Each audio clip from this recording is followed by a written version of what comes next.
안녕하세요. 한 번에 합격한다. 원샷 원킬 전산회계입니다. 이번 강의는 전산회계 1급 92회 2강 실무로서 기초정보 관리부터 일반 전표까지 강의를 진행할 수 있도록 하겠습니다. 우리 회사 이름이 호수 패션입니다. 우리 회사는 스포츠 의류를 제조, 파여, 판매하는 중소기업입니다. 중소기업에서 대표이사의 개인적인 지출은 가직업금으로 처리합니다. 2020년 회계기간이고요. 첫 번째, 신규 거래처인 현영 상사를 거래처 등록 메뉴에 추가 등록해라 그러네요. 자, 한번 보겠습니다. 이 내용들은 칸 맞춰서 여러분들이 입력하시면 되고요. 저는 코드 번호와 요만큼만 입력하겠습니다. 두 번째로 주의하실 점은 주소 입력 시 우편번호 입력은 입력하지 않아도 무방함. 즉 다시 말해서 여기에 주소가 나와 있는데요. 입력할 때 꼭 우편번호 찾으려고 하시다 보면 많은 시간이 소요될 수 있습니다. 문제에서 주소 입력 시 우편번호 입력은 입력하지 않아도 된다 그러니까 이 내용을 타자로 입력만 하시면 됩니다. 반드시 우편번호를 선택할 필요가 없다. 이런 말이 됩니다. 자, 메뉴 한번 들어가 볼게요. 거래처 등록 있죠? 큰 문제 1번, 1번에 1, 2, 3은 여기에 다 있습니다. 거래처 등록에 선택해 주시고, 자, 일반 거래처죠. 일반 거래처. 물론 금융기관, 은행은 여기 선택해서 입력하시고 카드사는 여기에 선택해서 입력하시면 됩니다. 일반 거래처에서 코드번호 3425 엔터. 회사 이름은 현영상사 오타 없이 정확하게 입력하시면 됩니다. 두 번째로 여기에 뭐 동시 이런 게 있었는데요. 유형 동시 나와 있죠. 꼭 체크하시면서 있는 것만 정확하게 입력하시면 됩니다. 크게 문제 없고요. 자, 주소칸입니다. 이 주소칸은 이 버튼을 이용해서 우편번호를 찾지 않아도 무방함 되어 있으니까 이것은 채점하지 않겠단 말입니다. 그래서 이 내용을 그대로만 입력하시면 됩니다. 이유는 간단합니다. 이 우편번호 찾기가 되려면 인터넷이 되어야 되는데요. 시험장에 따라서는 인터넷 상황이 안 되는 경우가 있을 수 있다라는 거예요. 그래서 생략해도 무방함 되어 있습니다. 두 번째입니다. 어떤 학생들은 다시 말씀드리지만 이 우편번호 찾느라고 시간을 5분씩 10분씩 허비하시는 분도 있다라는 겁니다. 저와 함께 하시는 여러분들은 입력하지 마시고 타자로 입력하시면 됩니다. 자, 이것은 간단한 문제라서 이 정도, 나머지 부분은 입력을 생략하겠습니다. 여러분들이 칸 찾아서 입력하시면 됩니다. 2번입니다. 계정과목 및 주교 등록 메뉴에 주교를 등록하시오. 자, 833번 광고 선전비에 현금 주교 소셜 9번에다가 이렇게 입력해라 그럽니다. 뭐 간단하니까 한번 해보겠습니다. 계정과목 및 주교 등록입니다. 선택해 주시고 코드 번호를 가르쳐 줬죠. 833 그대로 이런데 찍어 주시고 코드 번호 있는데 아무 때나 선택하시면 됩니다. 이런데 또 찍고 833 치면 바로 내려갑니다. 물론 코드 번호를 모를 때는, 안 알려줄 때는 컨트롤 F를 이용하시면 됩니다. 컨트롤 F 파인드 광고 선전비 뭐 이런 식으로 선전비 이렇게 찾으시면 얼마든지 찾으실 수가 있습니다. 엔터 하면 이렇게 찾아집니다. 이 중에서 주교가 현금 주교네요. 자, 여기에 현금 주교가 있고요. 여기에 대체 주교가 있는데요. 내용을 구해서 여기에 입력하시면 안 됩니다.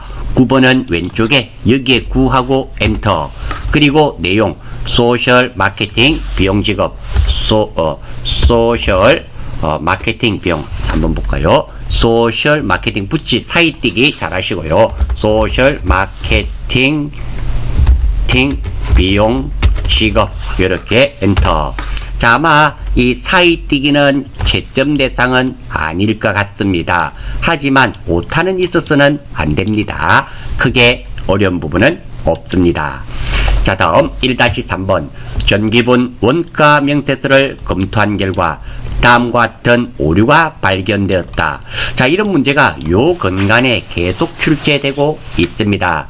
왜 이런 문제가 계속 출제될까요? 많은 수험생들이 틀린다는 얘기죠. 그래서 계속 출제하고 있습니다.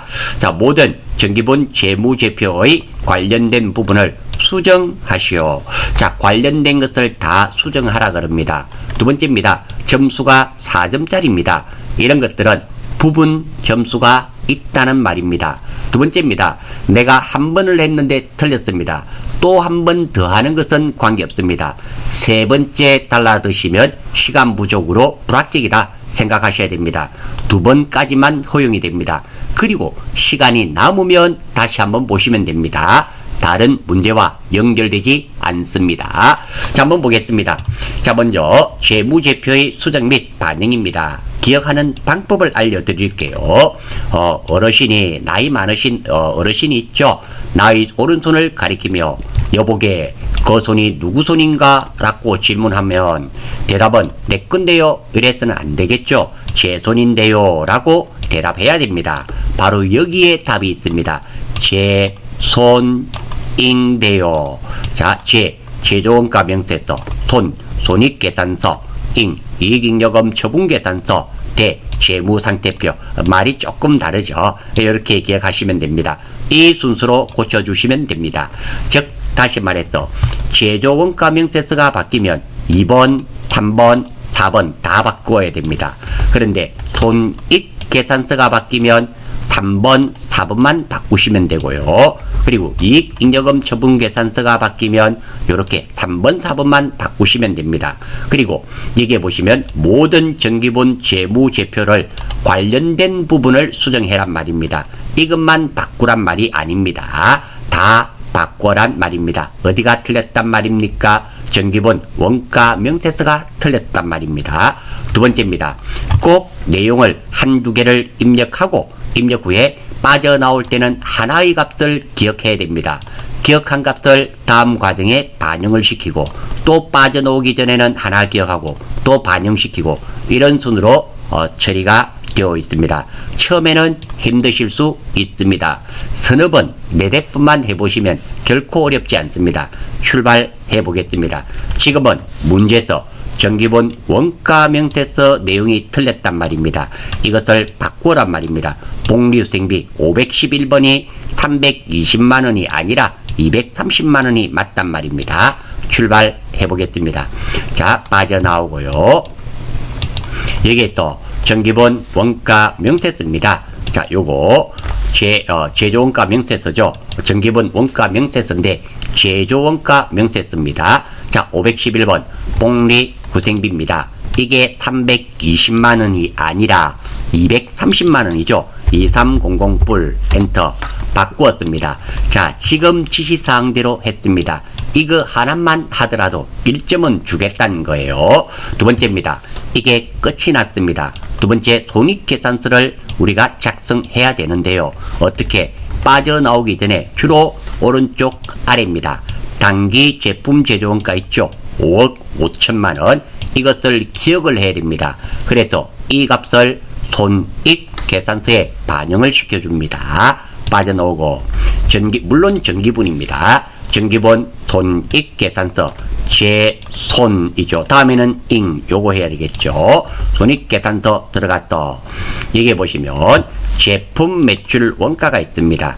자, 여기에 단기 제품 매출 원가 여기네요. 단기 제품 제조 원가 있죠. 이것이 얼마다? 5억 5천만 원이었습니다. 찍고 550불 엔터 확인. 자, 이제 끝이 났습니다. 하나 기억할까요? 어떤 거? 이거 단기 순이익 8,800만 원입니다. 이 값을 이익잉여금 처분계산서에 반영을 시켜줘야 됩니다. 빠져나오고 이익잉여금 처분계산서입니다. 눌러주시고 자, 여기에 또 단기 순이익입니다. 이 금액을 8,800만 원으로 변경을 시켜주면 됩니다. 그런데 우리가 직접 이렇게 88 한번 해볼까요? 88 이렇게 입력하셔도 됩니다. 하셔도 되지만 자, 제가 바꾸어 볼게요. 90 로 바꾼 다음에 메뉴에 보시면 상단 좌측입니다. 불러오기라는 버튼이 있습니다.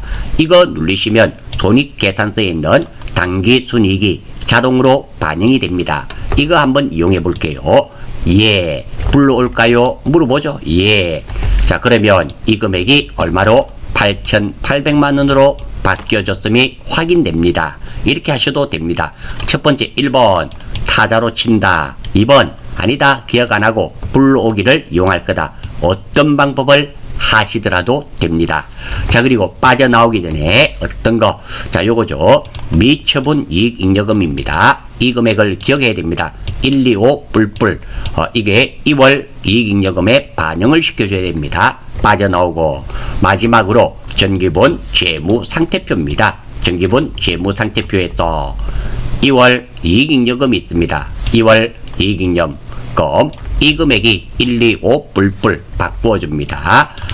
125 자, 엔터 치기 전에 보십시오. 지금 대차 차익이 빨갛게 나와 있죠. 뭔가가 틀렸단 말입니다. 자, 엔터를 한번 쳐볼게요. 정상적으로 엔터. 자, 엔터 하고 났더니 어떻게 되었나요? 오른쪽에 보시면 대차 차익이 발생되지 않았죠. 정확하게 되었음을 확인하실 수가 있습니다. 이 과정이 조금 깁니다. 하지만 능숙하게 하실 수 있을 만큼 충분한 연습을 해 주시기 바랍니다. 이 문제가 요 근간에 계속 출제되고 있는 문제입니다. 93회에 응시하시는 여러분들 시험에도 출제될 확률이 아주 높다. 이렇게 말씀을 드리면서 마무리 짓겠습니다. 자, 일반 전표네요. 7월 30일입니다. 회사는 임직원을 위해 국민은행에 확정급여형 퇴직연금에 가입하고 7월분 퇴직연금 1,000만원을 보통예금에서 납입하였다.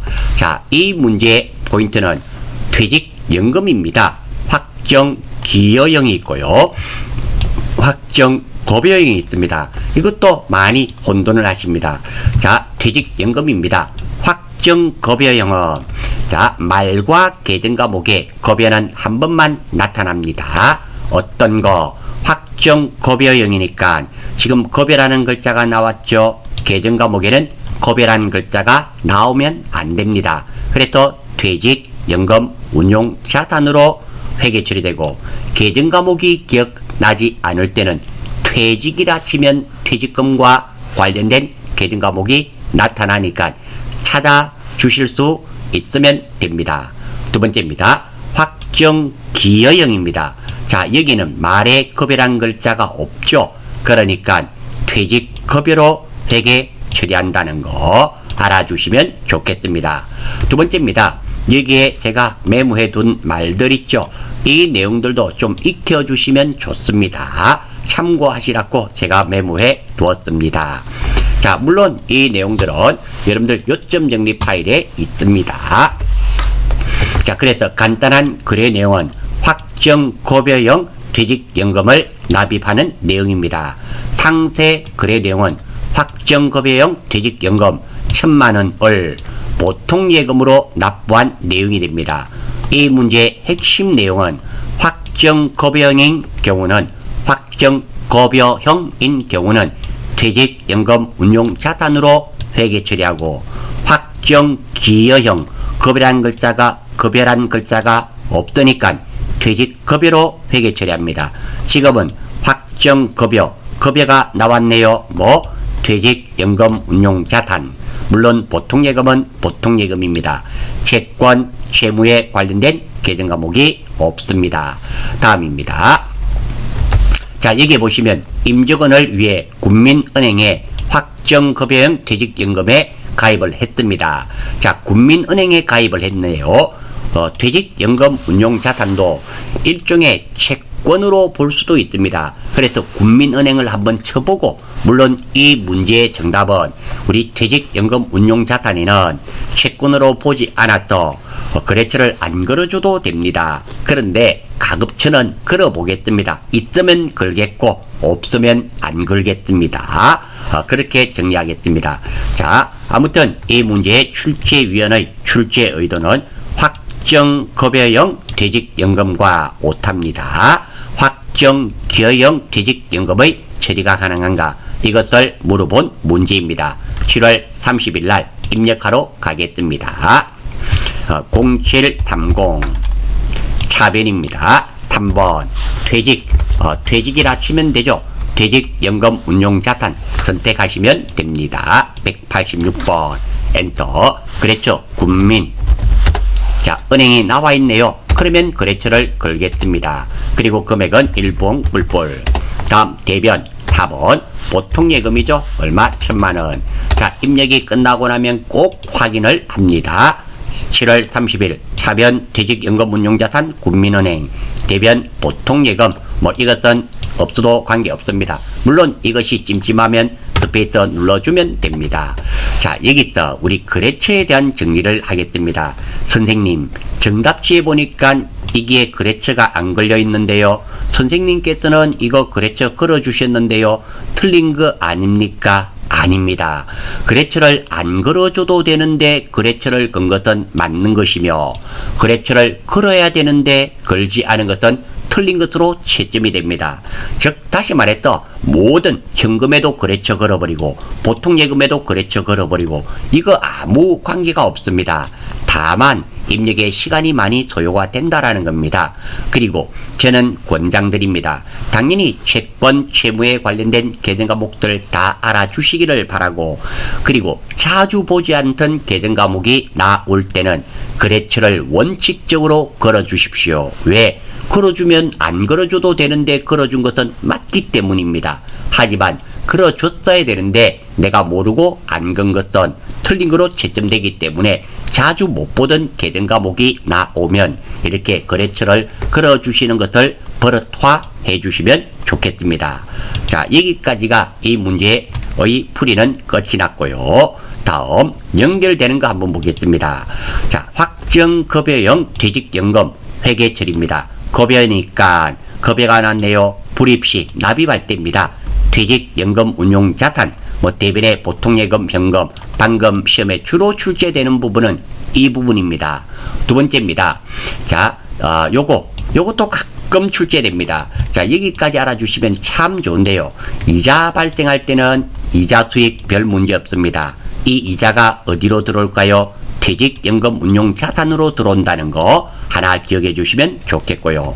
두 번째, 기말, 연말 결산 시 붕괴는 자, 퇴직급여로 퇴직 처리한다 생각하시면 됩니다. 그리고 퇴직연금 운용자산에 있는 금액이 퇴직급여 충당부채. 즉 다시 말해서 자, 이 부분이 어떻게 연결되는가 하면 확정급여형이죠. 확정급여형 한번 보겠습니다. 확정급여형은 근로자가 받을 퇴직급여는 사전에 확정되어 있습니다. 그래서 퇴직급여의 70% 이상을 적립하고 그리고 직접 운용 가능합니다. 여기에 포인트가 있단 말입니다. 그러니까 퇴직연금 운용자산의 70% 이상입니다. 80%를 했다고 가정하겠습니다. 나머지 20%는 우리 회사가 퇴직급여 충당부채로 가지고 있어야 된단 말입니다. 그거예요. 자, 이 부분이 연말 결산 붕괴 시 퇴직급여하고 나머지 20% 부분이 퇴직급여 충당부채로 가지고 있습니다. 그러다가 실제로 직원이 퇴직할 때는 이 퇴직급여 충당부채에서 꺼내 쓰고 그리고 퇴직연금 운용자산을 줄여버리게 된다는 거 이거 아무튼 여기까지는 연결된 거래는 아이고 그런갑다 하시더라도 반드시 1번 부분이 시험에 자주 출제되니까 기억하시고요. 두 번째입니다. 퇴사 시 이것도 가끔 출제가 되니까 요 내용도 좀 익혀주시면 너무너무 감사드리겠습니다. 그리고 확정기여형이니까 기여는 급여가 없잖아요. 그래서 퇴직급여로 처리한다는 거. 그리고 확정기여형인 경우는 퇴사 시 별도로 회계 처리가 없습니다. 왜? 연금을 불입하는 순간 실제로 직원이 퇴사한 것은 아니지만 중간 정산 정도로 퇴사했다 쳐버리는 거예요. 회사에서. 그래서 퇴직금과는 무방해지게 된다. 이렇게 정리하면서 이 문제는 마무리하겠습니다. 자, 2번입니다. 8월 28일 부영상사의 파산으로 파산되었네요. 단기 대여금 500만 원이 회수가 불가능하여 대손 처리했네요. 대손 처리했습니다. 단기 대여금에 대한 대손 충당금 현재 잔액은 300만 원이며 대손세 공제는 고려하지 않기로 한다. 자, 일단 대손 시험에 꼭 출제된다 라고 생각하셔야 됩니다. 이론 및 실기입니다. 자, 첫 번째 대손 충당금입니다. 자, 대손 충당금이 넉넉한 경우는 대손 충당금, 일부 있는 경우는 있는 만큼은 대손 충당금, 없는 만큼은 대손 상각비, 아예 없는 경우는 대손 상각비로 처리한다는 거 알아주시고요. 두 번째입니다. 자, 즉 예린 상사의 미수금 300만 원이 회수 불가능하여 대손 처리하다. 자, 미수금에 대한 대손 충당금이 50만 원이 있다. 때인 것은 미수금 300만 원 별 문제 없습니다. 근데 대손 충당금이 50만 원이 있으니까 있는 만큼은 대손 충당금이지만, 자, 없는 만큼이 이 때인 것이 매출 채권, 즉 외상 매출금과 받을 어음이었더라면 대손 상각비입니다. 하지만 매출 채권 이외의 채권입니다. 미수금이라든지 단기 대여금이라든지 선급금이라든지 이런 게 떼였을 때는 대손 상각비가 아니라 추가로 기타의 대손 상각비가 된다라는 겁니다. 시금은 한번 잘 보십시오. 시금은 무엇이 됐다? 단기 대여금이 떼였습니다. 매출 채권이 아니죠. 그래서 있는 만큼은 대손 충당금, 없는 만큼은 기타의 대손 상각비가 된다라는 겁니다. 자, 요거 마무리 한 개 더 보겠습니다. 마지막으로 대손 처리한 명성의 외상 매출금 150만 원을 보통예금으로 받았다. 이런 문제가 나오면 많은 학생들이 외상 매출금을 보통예금으로 받았다라고 생각하는데요. 아닙니다. 이것은 돈 떼였던 외상 매출금을 떼였을 때 대손 처리했습니다. 그래서 이 내용은 외상 매출금을 받는 것이 아니라 대손 처리한 돈을 받습니다. 대손 처리할 때 어디서 꺼냈었습니까? 대손 충당금에서 꺼냈었습니다. 일단 보통예금 150만 원이 돈이 들어왔기 때문에 문제가 없고, 대변이 문제입니다. 대변이 외상 매출금이 아니라 대손 충당금을 돌려받는다라는 거 꼭 체크하셔서 기억하십시오. 이 두 문제가 출제가 되면은 많은 학생들이 실수를 하십니다. 자, 문제 분석 다 되었습니다. 간단 거래 내용은 단기 대여금을 대손 처리하는 내용입니다. 상세 거래 내용은 단기 대여금 500만 원이 대손이 발생하여 300만 원은 대손 충당금으로 처리하고 200만 원은 기타의 대손 상각비, 핵심적인 것은 기타의 대손 상각비가 된다라는 겁니다. 핵심 내용입니다. 매출 채권의 대손은 대손 충당금과 대손 상각비로 처리되지만 매출 채권 이의 대손은 대손 충당금과 기타의 대손 상각비로 처리한다는 거. 물론 매출 채권은 두 가지밖에 없죠. 외상 매출금과 받을 어음을 의미하게 됩니다. 따라서 돈 떼인 것은 단기 대여금 500만 원 별 문제가 없고요. 있는 만큼 대손 충당금, 없는 만큼은 기타의 대손 상각비가 200만 원이 된단 말입니다. 자, 이 문제 출제위원의 출제 의도는 대손 상각비와 기타의 대손 상각비 구분이 가능한가요를 물어본 문제입니다. 자, 8월 28일 날 입력하러 가겠습니다. 0828. 자, 25했네요. 28. 대변부터 입력할게요. 대변, 차변 이런 것은 크게 관계 없습니다. 단기 대여금 부영이네요. 금액은 얼마? 5불불. 자, 그리고 차변 3번. 자, 단기 대여금에 대한 대손 충당금은 이 코드 더하기 1입니다. 115번이 돼요. 물론 대손이라 쳐도 됩니다. 대손 해서 이게 또 단기 대여금에 대한 대손 충당금 충분히 찾으시면 됩니다. 115번입니다. 그래서 115번 엔터. 이 금액은 얼마? 대손 300만 원 있다 그랬죠. 산불불. 자, 요거 찜찜하니까 스페이스 눌러서 지워버릴게요.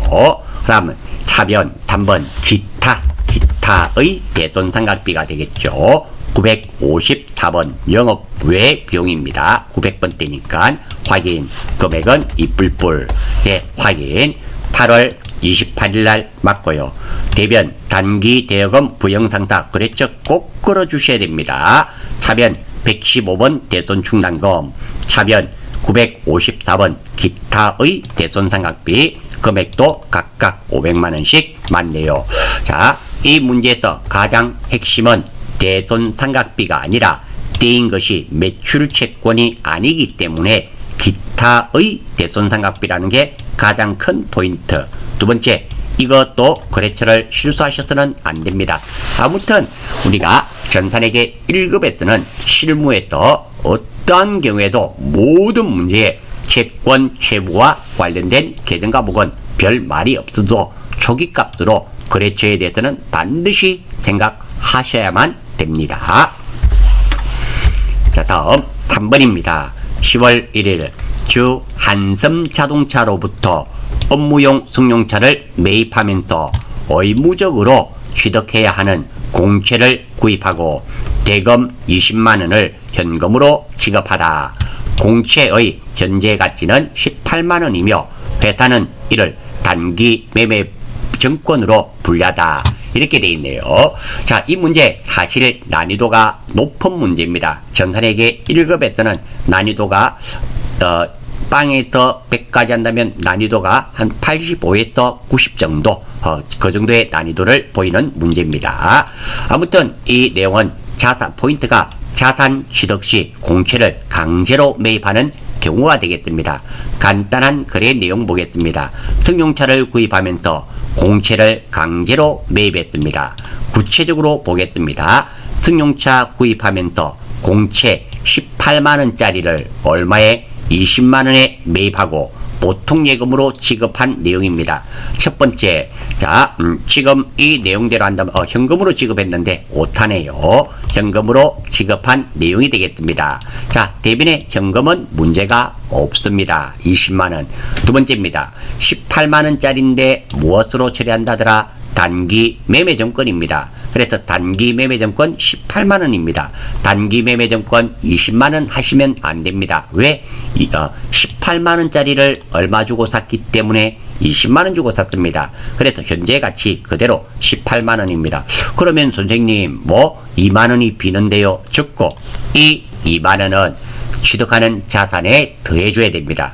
그래서 우리는 무엇을 사면서 2만원 손해를 봤습니까? 승용차를 구입하면서 2만원을 손해봤습니다. 이 2만원은 승용차 가격 안에 포함시켜야 됩니다. 그래서 승용차가 차량 운반구가 되겠죠. 2만원. 팀짜고 현금이란 자산이 줄어서니까 대변이며 채권, 채무에 관련된 계정 과목이 없습니다. 자, 핵심 내용 살펴보겠습니다. 자산 취득 시 의무적으로 구입하는 강제죠. 구입하는 공채 차액은 취득하는 자산의 가격에 포함시켜야 됩니다. 출제위원의 출제 의도는 자산 취득 시 공채 매입에 따른 손실의 회계 처리가 가능한가요? 이 손실은 어떻게 처리한다더라? 구입하는 자산의 가격 안에 포함시켜 줘야 된다. 그것이 이 문제의 핵심이며 출제위원의 출제 의도가 되겠습니다. 자, 이 문제 사실 난이도가 있으며 이런 문제는 전산 세무 2급에 출제하더라도 전혀 문제가 없는 그런 문제가 되겠습니다. 자, 입력하겠습니다. 10월 1일입니다. 10월 01일 차변입니다. 3번 단기 매매정권이죠. 단기 매매정권 얼마? 180불. 차변 3번 차량 운반구. 차량 운반구 얼마? 20불. 그리고 대변 4번 현금이죠. 현금 20만원. 확인하러 갈까요? 10월 1일 차변 107번 단기 매매정권, 차변 차량 운반구, 대변 현금 맞고요. 금액도 각각 20만원이 맞네요. 자, 이 문제는 조금 생각하셔야 됩니다. 아무튼 우리가 공채를 강제로 구입하면 차액이 발생됩니다.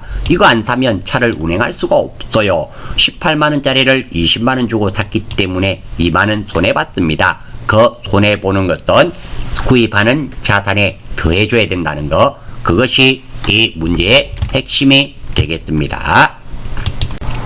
4번입니다. 10월 7일 선적지 인도 조건으로 ABC 상사의 수출 선적일자 9월 23일 도착일자 9월 28일. 사실 도착일자는 필요가 없죠. 선적지 인도 조건이니까 배에 실어만 주면 팔린 거로 보는 겁니다. 한 제품의 외상 매출금이 보통 예금 계좌에 원화로 환전되어 입금되다. 관련 환율은 다음과 같다. 이렇게 일반 전표에 외화가 나오면 주로 외환 차익, 외환 차손이 됩니다. 자, 한번 살펴볼게요. 자, 먼저 이 문제의 포인트는 외환 차익, 외환 차손, 그리고 외화 환산이익, 외화 환산 손실이 포인트가 되는데요. 외환 차익과 외환 차손은 주로 일반 전표, 매입, 매출 전표에 나타나는 계정이고요. 외화 환산이익, 외화 환산 손실은 평가성 계정으로 결산에 대부분 옵니다. 99% 이상이 결산에 나와요. 왜? 평가는 기말에 결산일에 하기 때문입니다. 자, 한번 간단하게 살펴보겠습니다.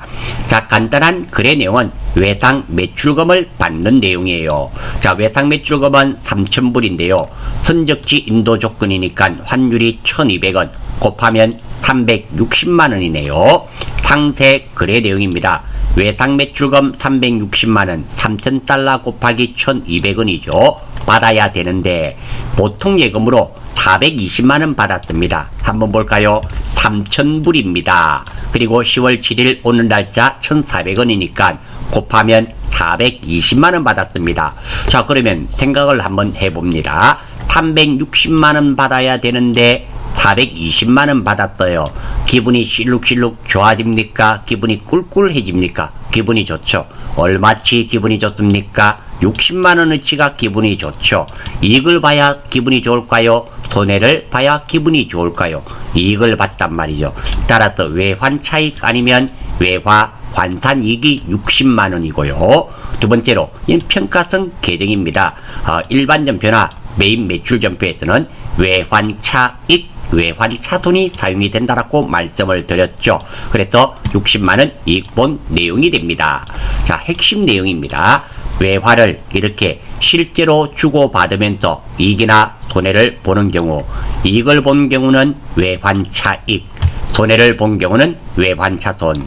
외화를 가지고 있으면서 이익이나 손해를 보는 경우가 있어요. 결산일에 주로 처리합니다.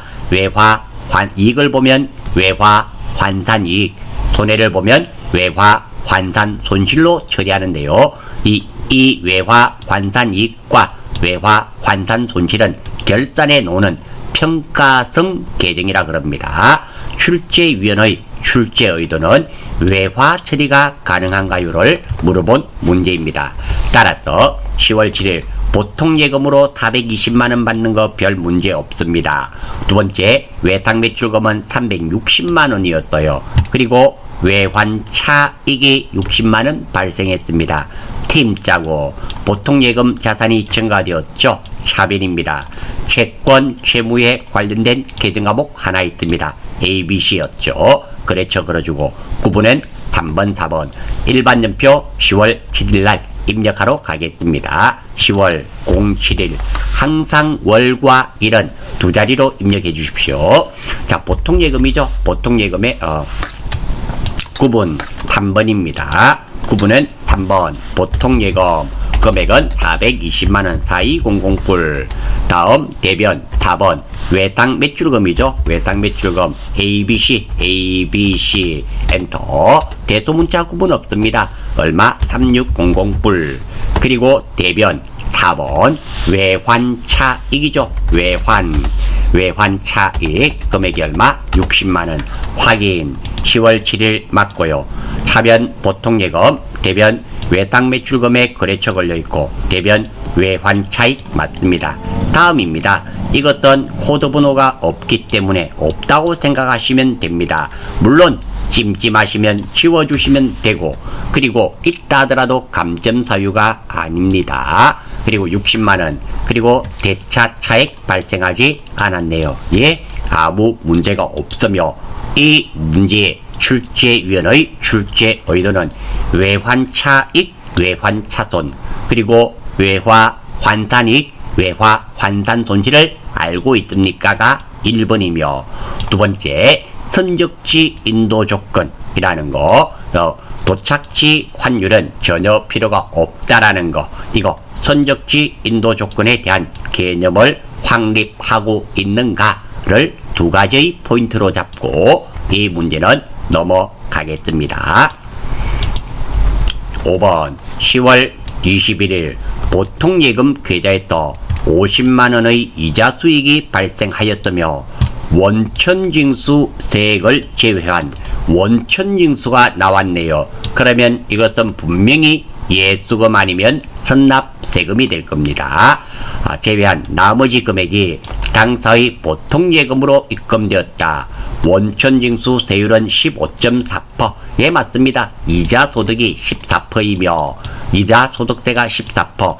이 14%의 10%, 1.4%가 지방소득세죠. 더하면 15.4%. 뭐 이거는 우리 세무할 때 할 거니까 필요 없습니다. 주어졌으니까 가정하고 원천징수세액은 자산으로 처리함. 출발합니다. 자, 이 문제의 출제위원의 포인트는 예수금과 선납세금을 구분이 가능한가를 물어본 문제입니다. 간단한 거래 내용은 이 내용은 이자 받는 내용입니다. 구체적으로 상세한 내용은 이자 50만원을 받아야 되는데 원천징수액 77,000원을 차감하고 잔액 42만 3천원을 보통예금으로 받은 내용입니다. 선생님, 77,000원은 어디서 나왔나요? 예, 여기서 나왔습니다. 어떤 거? 50만원 곱하기 0.154, 15.4니까 곱해버리면 77,000원이 나오는 겁니다. 빼고 받았잖아요. 다음 핵심 내용입니다. 돈을 지급하는 내용 플러스 원천징수는 예수금이죠. 그래서 우리가 급여 지급하면서 원천징수를 내가 하게 되면은 예수금이 되고, 그리고 교육훈련비 강사료 지급하면서 원천징수 내가 하죠 하는 거 예수금입니다. 이렇게 돈을 주면서 내가 세금 성격의 것을 강제로 떼는 거, 이것이 예수금, 즉 돈을 지급하는 내용 플러스 원천징수는 예수금이 되며, 두 번째 돈을 받는 내용 플러스 원천징수는 선납세금이 된다라는 겁니다. 지금은 이자 받으면서 원천징수 당했잖아요. 그러니까 선납세금입니다. 두 번째입니다. 원천징수세액은 자산으로 처리해라 그랬죠. 예수금은 부채입니다. 선납세금이 자산입니다. 여기서 또 한 번 더 알려주었습니다. 자, 따라서 계정과목 한번 봅니다. 이자 수익이 발생했죠. 이자 수익은 이자 수익 50만원 문제없습니다.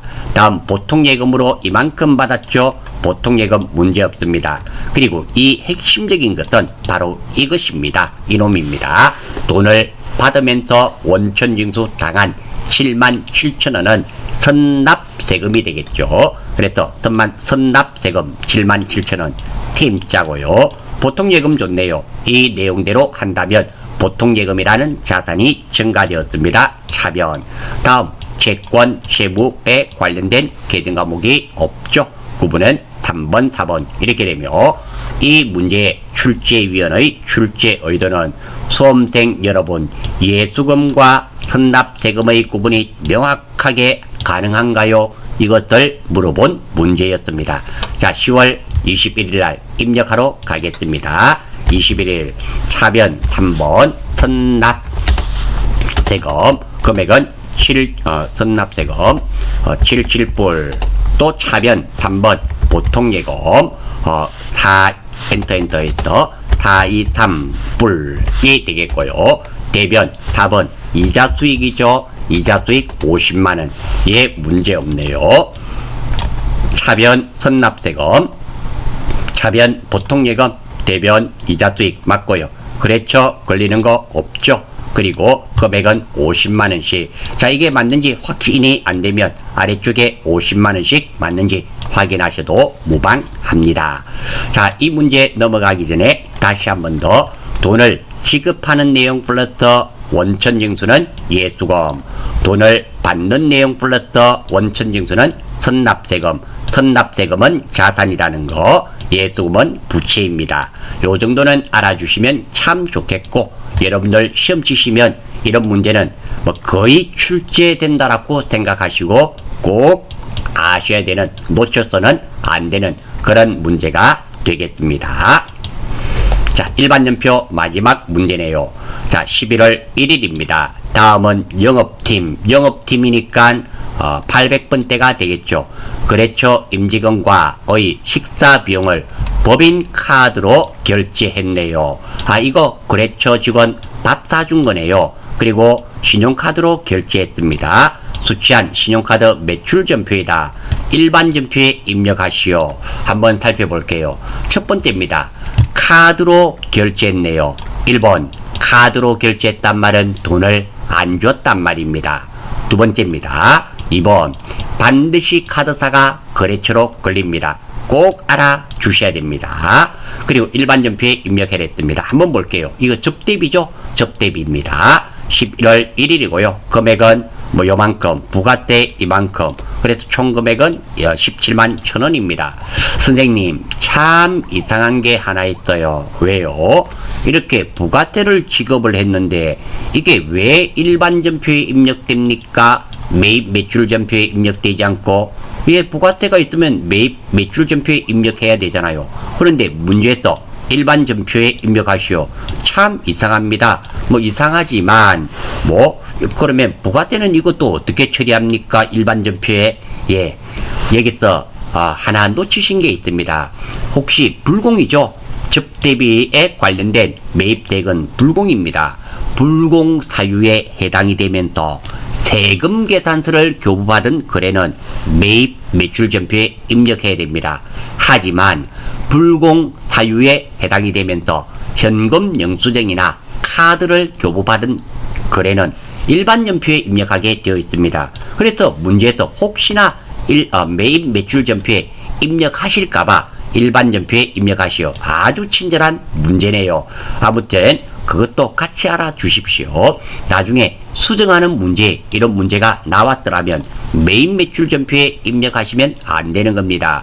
불공 사유에 해당이 되면서 세금 계산서를 교부받은 거래는 매입 매출전표에 입력해야 되지만 현금 영수증이나 카드를 교부받은 거래는 일반전표에 입력해야 된다는 거, 제가 수업을 하면서 항상 강조를 드리는 말씀입니다. 알아주시고, 자, 한번 보겠습니다. 이 문제의 포인트는 카드 결제입니다. 간단한 거래 내용은 영업팀 거래처 직원의 식사비 지급한 내용입니다. 상세한 거래 내용은 거래처 직원 17만 1,000원을 BC카드로 결제한 내용입니다. 접대비 주는 내용이죠. 거래처 직원이니까 우리 회사 직원이었더라면 복리후생비가 될 것입니다. 핵심 내용은 첫 번째는 카드로 결제한 경우는 돈을 지급하지 않았다는 말씀 드렸습니다. 두 번째, 카드사를 거래처로 걸어줘야만 됩니다. 꼭 기억하십시오. 두 번째입니다.